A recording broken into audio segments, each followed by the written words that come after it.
আসসালামু আলাইকুম প্রিয় দর্শক, স্বাগত জানাই ট্রমা ইনস্টিটিউটস নিয়মিত আয়োজন আমার শিক্ষাঙ্গন অনুষ্ঠানে। আপনাদের সাথে আমি আছি মোহাম্মদ সাইদুর রহমান নীরব, সহকারী জনসংযোগ কর্মকর্তা, ট্রমা সেন্টার মেডিকেল ইনস্টিটিউটস।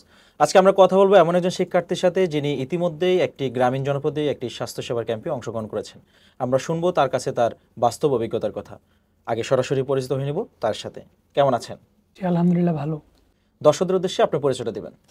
আমি মোহাম্মদ হাসিবুল হোসেন আলিফ। আমি শ্যামলী ম্যাটসের 24-25 সেশনের একজন শিক্ষার্থী। আপনার হোম ডিস্ট্রিক্ট কোথায়? আমার হোম ডিস্ট্রিক্ট ময়মনসিংহ। আপনি কোন স্কুল থেকে পড়াশোনা করেছেন? আমি হালুয়াঘাট সরকারি আদর্শ উচ্চ বিদ্যালয় থেকে পড়াশোনা করেছি।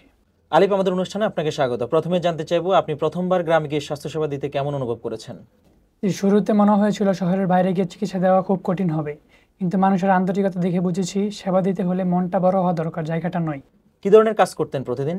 জি, আমরা প্রাথমিক চিকিৎসা, পুষ্টি পরামর্শ, গর্ভবতী মায়েদের চেক আপ, শিশুদের স্বাস্থ্য পর্যবেক্ষণ এবং টিকাদান কর্মসূচিতে অংশ নিয়েছিলাম।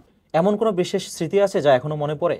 হ্যাঁ, এক মা তার অসুস্থ শিশুকে নিয়ে এসেছে, বলেছিলেন, আপনি না থাকলে আমি বুঝতেই পারতাম না ছেলেটা এত সিরিয়াস।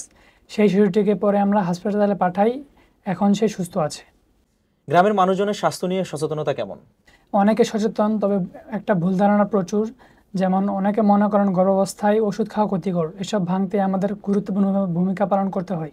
আপনি কি মনে করেন গ্রামে আরো বেশি স্বাস্থ্যকর্মীদের যাওয়া উচিত? হ্যাঁ, অবশ্যই। বাস্তব শিক্ষা ও মানুষের সঙ্গে সম্পর্ক তৈরি করতে হলে গ্রামই শ্রেষ্ঠ জায়গা। এখানে আপনি শিখবেন কীভাবে মানুষের সেবা দিতে হয় হৃদয় দিয়ে। কোনো সমস্যা বা প্রতিবন্ধকতার কথা বলবেন? হ্যাঁ, অনেক জায়গার পর্যাপ্ত পরিমাণ ঔষধ বা যন্ত্রপাতি ছিল না, বিদ্যুৎ ছিল না, কিন্তু আমাদের ইচ্ছাশক্তি ছিল আর মানুষ পাশে ছিল। এটুকুই যথেষ্ট ছিল পথ চলার জন্য।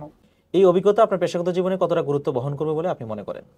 এটা আমার ভিত্তি। এখান থেকে আমি শিখেছি চিকিৎসা শুধু প্রেসক্রিপশন নয়, এটা একটা বিশ্বাস গড়ে তোলার জায়গা।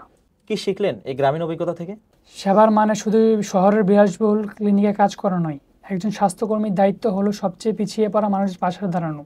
নতুন ম্যাথ শিক্ষার্থীদের জন্য কি আপনার কোনো বার্তা আছে? হ্যাঁ, হাঁটুন মাঠে, স্পর্শ করুন মানুষের জীবন।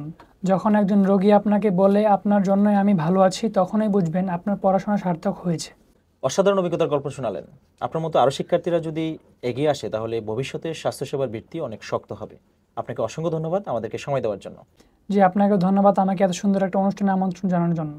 প্রিয় দর্শক, আজকের আলোচনা থেকে আমরা বুঝতে পারলাম আলিফের মতো শিক্ষার্থীরা যদি গ্রামীণ জনপদে গিয়ে স্বাস্থ্যসেবা নিশ্চিত করার জন্য কাজ করে তাহলে প্রত্যন্ত অঞ্চলে স্বাস্থ্যসেবার সঠিক সেবাটা নিশ্চিত হবে। সবাইকে শ্যামলী ম্যাটসের সাথে থাকার জন্য আন্তরিক ধন্যবাদ। আজকের মতো এখানে শেষ করছি। দেখা হবে পরবর্তী পর্বে। ততদিন ভালো থাকুন, সুস্থ থাকুন।